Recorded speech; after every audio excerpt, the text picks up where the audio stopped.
The AFC South has been one of the most overlooked divisions in football for years. Whether it was the Texans accumulating just 11 total wins between the years 2020 and 2022, or the Colts starting a hodgepodge of quarterbacks like Phillip Rivers, Carson Wentz, and Matt Ryan, or the Titans slowly falling off since their 2019 run to the AFC Championship game. Or when they were the number one seed in 2021, they lost in the divisional round of the playoffs at home to the Cincinnati Bengals. And then there's Jacksonville, who of course decided to make a reality TV show during their prized quarterback's rookie year by hiring Urban Meyer as head coach and subsequently signing Tim Tebow to play tight end. Needless to say, there's a lot that's gone on over the past few years in the AFC South from every team at some point in time.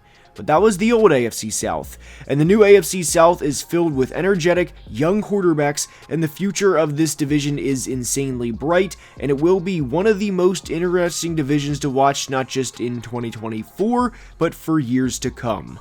All four starting quarterbacks in this division will start the 2024 season younger than 25 years old, and in today's video we're going to discuss the future of this division, because it's unreal. Now let's begin. We are starting today's video with the Indianapolis Colts. The Colts finished the 2023 season with a 9-8 record and narrowly missed the playoffs. Obviously, it wasn't fun for Colts fans losing in Week 18 to the Texans in Lucas Oil Stadium, and then watching them win the following week against Cleveland to go to the next round of the playoffs. But it was a very successful season for Indy, all things considered. Indy wasn't dealt the best hand throughout the 2023 season, and a big one of course was losing Anthony Richardson early in the year. AR threw just 84 passes, and despite playing in just 4 games, there were certainly flashes of the player he can become not just in 2024, but for the next several years. But even without AR, Gardner Minshew stepped in and did a solid job as he finished the year 7-6 as a starter, and the big thing with the Colts in 2023 was once their starting quarterback went down, they were not completely doomed. And that's a big reason why I am so high on Indy entering 2024. It's not an exaggeration to say Anthony Richardson is one of, if not the best athletes to ever play at the quarterback position. And for reference, he measured in at nearly 6'4", 244 pounds, and ran a 4.43 40 along with a 40.5-inch vertical. All of those numbers, minus the height, were all 95th percentile or better at the quarterback position. And when you factor in the weapons Anthony has to throw to in the Colts offense, like Michael Pittman, like Josh Downs, or like handing the ball off to Jonathan Taylor, along with a good head coach and offensive mind in Shane Steichen, well, I think Anthony is in one of the best situations in all of football. Not only that, but he also has a good offensive line in front of him, and they also drafted wide receiver A.D. Mitchell in the second round, who, to me, was a first-round talent that slipped in the draft. This conference is absolutely loaded at the quarterback position, and not just conference, but hell, the AFC South too. And Indy knew entering the 2023 draft that going after guys in their late 30s, or trying to resurrect a player's career that simply didn't have it, was not going to cut it. 2022 was the true bottoming out for this franchise when they finished the year 4-12-1 and became a laughingstock by hiring Jeff Saturday and having several bad losses during his interim period. Whether it was the blown lead against the Eagles, the 30-plus fourth quarter points they allowed against the Cowboys, or the 33-point blown lead against the Vikings. Things were not looking up for this franchise during those days, and that is an understatement. But GM Chris Ballard has done a great job over the last 18 months of transforming this team from a team that's down and out with no hope to a team that has all the potential in the world. I love the Shane Steichen hire when it was made, and the pairing of him and AR are one of my favorite head coach and quarterback duos in the entire league. Everyone's eyes are on the Houston Texans entering the 2024 season, but do not count out the Indianapolis Colts. Indy has enough firepower on offense to compete with anybody, and I would be surprised if they don't have multiple 40-plus point games this year. They can beat you in any way they want, and their offense is built for the modern NFL. Now, from Indy to Tennessee, we go to discuss the Titans. Tennessee obviously had a disappointing 2023 season as they finished 6-11 and head coach Mike Vrabel was fired. Not only that, but whether their quarterback was Will Levis, Ryan Tannehill, or anybody else last year, they were going to be set up for failure. Both the skill position players and the offensive line was not good around them, and there's a reason Tennessee finished 27th in points per game offensively, and there's a reason the Titans brought in a lot of players this offseason to help out their second-year quarterback. Now, the Titans are the team I have worries about beyond the 2024 season, strictly because of how their receiving core is going to be during the 24 season, and then my question for them would be, what exactly is the plan after this year?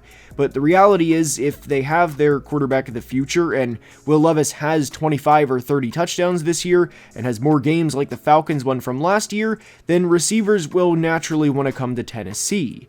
Not only that, but receivers in today's era aren't exactly hard to come by, and it was a disservice to Will's rookie year that his receivers outside of DeAndre Hopkins were Chris Moore, Nick Westbrook-Akine, and Treylon Burks. One receiver trade that I will refer to for not just this offseason, but probably next offseason too, is the Panthers acquiring Deontay Johnson. Carolina had a nightmare year in 2023, but anytime a team can acquire a player like Deontay for what Carolina did, I will applaud them every single time. And I bring that up because Tennessee could easily do that either during the 24 regular season or even during the 2025 offseason. I also really liked what Tennessee did this offseason by addressing their offensive line and by not only bringing in Lloyd Cushenberry, but also by drafting an offensive tackle with a future in J.C. Latham. I liked Latham in the draft process, and admittedly I thought pick 7 was a little high for him, but there's two big things with this selection. One, it's an upgrade from a combination of free agent bust Andre Dillard and rookie Jalen Duncan, which was needed, and the other is this is a solid prospect who showed a lot of power on tape during his time at Alabama that Bill Callahan can mold from day one. The flashes from Levis were there during his limited time in 2023, whether it was during the Falcons game or even during the comeback against Miami. And with how bad his supporting cast was, not just from a receiving standpoint, I do think it's only up from here. I also believe in Brian Callahan, and especially Bill, who I think will only help the Titans get back to where they were a few short years ago. I don't think the Titans will win the division in 2024, but I do believe in what Ran Carthon and Brian Callahan are building for 2025 and beyond.